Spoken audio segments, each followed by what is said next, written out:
Hey, yo, what's up, guys? Welcome back to the channel once again. Today we're going to be going over what I've been doing behind the scenes. I've been working on the 135i quite a bit. I've also been super busy with work. That's another reason I haven't been really uploading since filming takes a little bit while, and then actually editing and stuff does take a little while, and I just haven't had the time to do it, honestly. But I will try to get back into the rhythm of doing a whole lot more videos. Right now on the 135i, if you guys have me on TikTok, which I kind of been uploading a little bit more there, just small little clips. If you guys don't have me on TikTok, you guys want to follow me, it's also Mohican Speed, so go ahead and check that out, guys, if you guys want to. But I've been doing wiring on the 135i. I've been trying to get the car running on the EMU black, which I showed you guys a long time ago, I think, that I was going to run this ECU. But I never really got super in debt or anything. And then what happened is my ECU, my stock ECU got water damaged, and I was like, I would have to repair it, go through a process of trying to recover from being water damaged or replacing it. And you guys probably know MS81 ECUs are like kind of expensive, not really expensive, but after programming and all that stuff, you're looking around $500, and I just didn't really want to spend the money on that. Especially since I was going to take the ECU right away, so like a little bit later when I did the ECU swap. So now I've been doing this wiring. I've been trying to get the car running on the EMU black. I've been trying to create my own base map, since there is no such thing as an off-the-shelf base map for this engine on that ECU, and there's also no diagram or pinout of how to do this. So practically I've had to start from the beginning. I've been doing a lot of work. That's some of the work that I figured out. Have a lot of notes and a lot of other papers, just writing things down, seeing how things would work out, and then going over to the EMU black and then make sure there's the correct signals are getting transferred. I have pretty much all the sensors hooked up right now. Crank, cam, vanos, oil pressure, map sensor, you name it, they're all done already. Cold packs are done, injectors are done, everything seems to be working fine. The only thing I haven't done yet is the fueling system, and that's because I'm gonna be doing something slightly different. I'm not going to be keeping my stock fuel system, the front part. So I will need I'm gonna have an external fuel pressure regulator. You have one in your fuel tank, but I will be getting rid of that one, and then pretty much making my whole fuel system from here all the way back, my lines and everything, redoing that. So I have to wait for my fuel pressure regulator to get here, and then I can actually start trying to get the car actually running.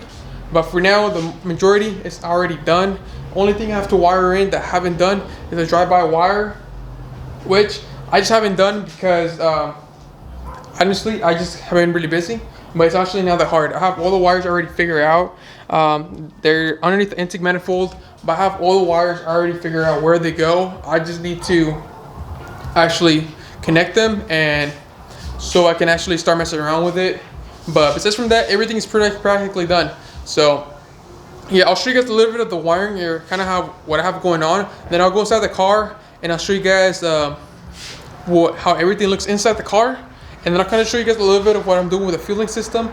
And then hopefully on the next video I can show you guys actually turning on the car or something like that, or at least getting super close to it. Or if I run into issues, then I'll kind of explain to you guys what issues I've been running into. But let me show you guys this. Alright guys, so as you can see right now, I do have a timing gun on here. That's because I was checking the timing, making sure that my ignition timing was properly set, or that my trigger angle was properly set up, and that's what I was doing that for. And I have a few other wires right here. These are for my actually wideband sensor. So I actually need to do these. I haven't done these because I don't have a 4.9 Lamba connector, so I have to order one. And I just want to do like I don't want to have any crimps or anything on this. I just want to have a connector where I get the pins and pin them and then do that. So haven't done this. And then for the drive-by wire, the only other thing I haven't done, which is down here, I actually think it's this one. Nope, that's actually that's some other sensor. But yeah, coil packs that I'm going to be running are going to be the Audi RA coil packs. These are actually from Duralast brand. These are from AutoZone. So we'll see how good these hold compared to OEM Audi RA coil packs. You know, Audi R8 coil packs are notorious for being great on high horsepower applications. I don't know how these will do, but apparently they're supposed to be just as good. But obviously, who knows how good they will work. But if they don't work, I'll just go ahead and buy some original ones. I just bought these because they were in stock in my local AutoZone and they were dirt cheap, so I picked them up. So at least I could kind of fire up the car and then get the car running. And then here's the actual ECU. I had to actually crimp all of them on here, which was something I didn't want to do. See how I have all of these crimped on like that. I wanted to run them straight from off the ECU, but I kind of screwed up while I was doing the whole wiring harness stuff.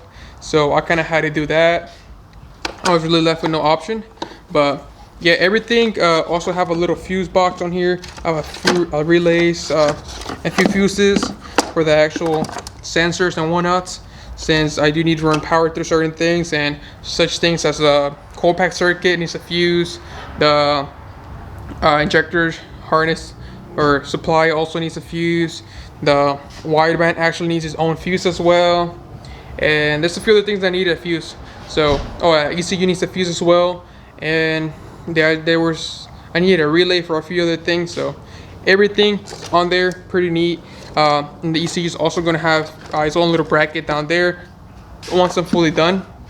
And that way I can kind of be able to keep everything in this box and just cover it up. And I'm also using the stock grommets right here, just coming off of them. And then from there, I did build my own harness. That way I can kind of keep it somewhat looking OEM. Once I have the cover on there, you won't really see anything crazy going on. But we're actually going to get into, let me go ahead and set the car now, and I'll show you guys what I've been doing inside. Alright guys, so right now I'm inside the car. You guys can see I have the key in the ignition. The CAS module and everything security wise will still work just fine with the ECU, from what I can understand so far and how everything's been working out. So the car will only crank with the key in the ignition or with the key inside the car, like it always does.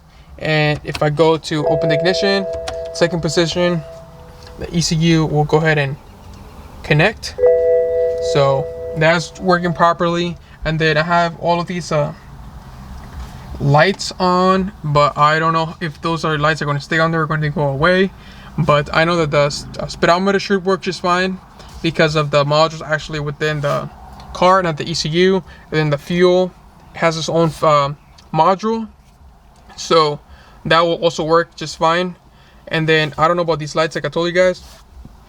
And then for the RPM gauge, I believe it will work, because if I go over here and show you guys this, if I go to the CAN settings, and if I go to right here, I can actually choose E90.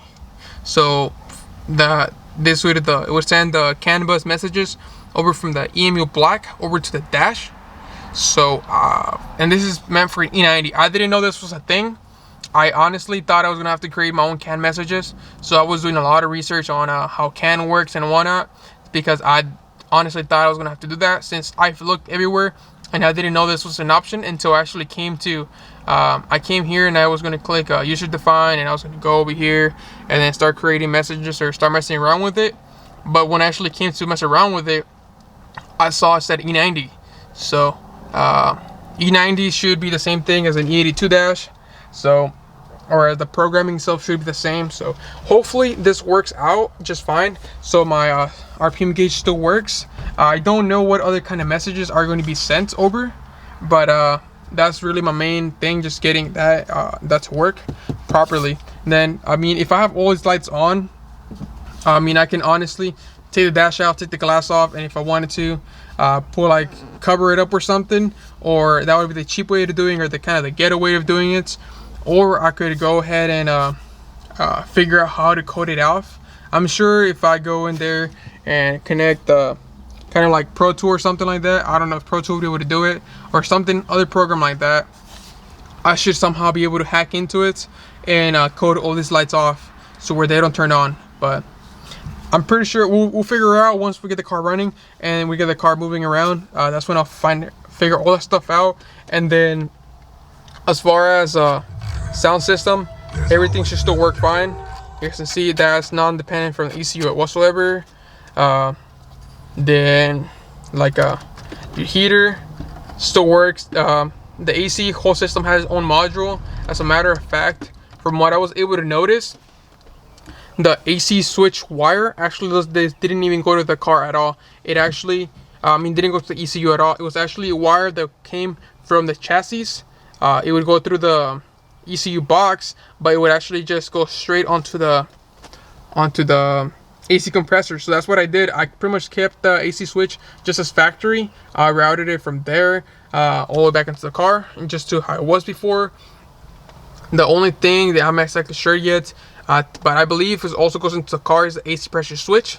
The reason I'm not sure is because my AC pressure switch actually got melted a long time ago, and I just cut the wire since it was dangling, and I said I was going to redo it and, you know, get a new switch or whatnot, but I never did. So I have to figure it out. I'm probably going to have to look at another car and see the actual wiring, how it works, and then wire back in. Hopefully it doesn't go to the ECU at all, and it just went back onto the chassis. So that would mean that the module that controls all of this on here for the AC actually controlled the whole AC system. So that would mean the AC would work just like it used to, even with this new ECU. So that would be awesome if that worked out like that. But let me show you guys on here. I got majority of settings already done. A lot of the stuff is just pretty basic, going over and like choosing your engine displacement, the type of fueling strategy you're going to be using, the injector size, going and setting up your RPM limits, the way you're going to limit your RPM, you know, all that stuff. And then going to your fuel injector calibration, which you just got to go to like injector dynamics, and they'll tell you their info. Setting up your ignition, event timing, so the firing order, your injector order as well, your coil pack, coil dwell time, and just kind of all these settings are pretty basic. A lot of these actually you can go set up with like the ignition dwell and that stuff. You can actually go over here to, I forgot where it's at, but you go over here somewhere, and then it just tells you to input what coil pack you're using, the part number pretty much, and it pretty much does this whole thing by itself. So it's like a coil dwell wizard, and then just going over, kind of got to go through everything a little by a little bit, and then setting up your inputs and outputs, which I already set up a few of them, and setting up switches and stuff like that, which I'm really not too worried about right now. That would be for like my two-step and stuff like that. I'll figure that out once I get the car running and stuff. But the important stuff, like let's see, like my trigger settings, which I would be setting up my cam sensor settings, my crank sensor settings, and then actually making sure that everything works. That's all been done, and there's a few other stuff I got to go over. But yeah, like I still have to create my own ignition and spark timing table. This is pretty much just all super basic, so I'll have to go through this and then mess around with it a little bit. But we'll get to it once I actually get the fuel pressure regulator installed, and I can actually start trying to turn the car on. But for now, you guys can see the stock start button still works. And I don't know, that was actually the wrong one, but actually you can see it actually picks up the RPM signal. So it was rather it was cranking at around 235 RPMs. And if I would have gone to the scope over here, because it has a built-in oscilloscope, if I go here, oscilloscope, you can see it also picks up the cam and cam 1 and cam 2 signals as well. And those seem to be working fine. But and I already, like I showed you guys, I was using timing gun to set up the proper trigger angle. So it's pretty much setting where the crank sensor position is according to the actual top, or to where the trigger tooth is in relationship to top to center. So I kind of got all that stuff figured out. Now I kind of just have to wait for the fueling stuff and start doing the fueling stuff, and then I can actually move on to try to get the car running.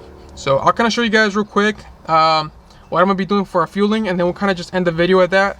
and I'll kind of catch up with you guys once I get the fueling stuff back, and or actually get the stuff, the fuel pressure regulator comes in, and then I can continue showing you guys what I've done, and then I hopefully turn on the car.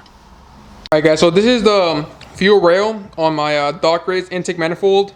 It has one inlet and it doesn't have an outlet because there's no room for an outlet. It would hit on the oil filter housing. So the way I'm gonna do it is on a fuel pressure regulator, you can have the fuel coming into it, and or actually you could have fuel coming in through one side of the rail and then coming out the other one, and then have the fuel pressure regulator on the other side, and then would just be going back. Excess pressure would go back, or you could have it the other way where you would have fuel coming in through the regulator, would pass through the regulator and then go into here, and then it would go back. But the other thing you can do with a fuel pressure regulator is you could have fuel coming into the regulator, and then there would be an out, and the out would be the pressure, let's say 45 or 55, what you want to set it at, and then any extra fuel would be back. So that's what I'm gonna be doing, since I only have one inlet and I don't have a return. So I would have fuel coming into the regulator, extra fuel coming out the regulator back into the tank, and then it would keep a constant pressure on here, or not constant, but you know, it would keep the pressure across the injector at whatever set it at, since when you're going up in boost, you want your fuel pressure to go up with it, so you have the fuel pressure across the injector still the same. That way the car runs fine, or the ECU knows how much fuel is actually going through the injector. And then what I'm gonna be doing, since these cars don't have a fuel return system outside the tank, it's all inside the tank. As you can see, this is the bucket that you find on the passenger side. This is where actually your fuel pump goes. I have a fuel pump right here. This is my dual 450 from Spool Performance. And what you have, I'm gonna get this fuel pump filter dirty, but I'll have to replace them. You would have fuel coming in through here, getting picked up, coming out through this line, which actually goes through here, and actually it would go all the way over to here, and it has a venturi here, or I think that's what it's called. And then as fuel is going into here, and it goes through here, which has a filter in here, your actual fuel comes out through this top one, which is on the driver's side. So this is actually your gas tank outline, and then this is your fuel regulator inside the tank, which actually goes in here, or it used to go on this little hole right there. So the extra fuel would just go back out through this line, and you would dump it back onto the bucket they used to have, but this is a bucketless system now. So the fuel would actually just be going onto the side of the gas tank, since it's a split level, and practically all the fuel is going to be going out through this side. But since it's a split, as the fuel goes through this line and out that way, the kind of vacuum, or whatever you want to call it, force is doing, it also causes fuel to get picked up through this jet nozzle and also sprayed over to this side. So as fuel is coming out from this, getting picked up from this fuel pump, going like that, going across and out through this side, fuel is getting picked up from this side and getting dragged across to the other side. That way this side of the tank always has a supply of fuel, and you actually utilize the whole gas tank. So what I decided to do is I'm gonna get rid of this fuel pressure regulator on here, and what I'm gonna be doing instead, I'm probably just gonna be JB welding that whole shut. That way whatever fuel pressure is getting pumped out by the fuel pumps is also coming out of here. So let's say I have no idea what the fuel pumps run at, but let's say the fuel pumps are going to run at 80 psi, which is probably wrong, but let's just say that's the case. Fuel would be coming out of this line 80 psi instead of, I think this probably is like 70 something psi fuel pressure regulator. So, and for my return, what I actually decided to do is over here on this side, since you want all the gas to be going back onto this side of the tank, on here there used to be the extra little kind of like nozzle or input that had nothing on there. And what I did, I just got this, I tapped it to the right size, and then I was able to put this 6AN fitting on there, and then there's a hole in the bottom of it now. I still have to put a bar fitting and put a line that would go down to the bottom of the tank, just so that I don't have fuel just getting squirted right on top of the fuel pumps, and it actually goes onto the bottom of the tank.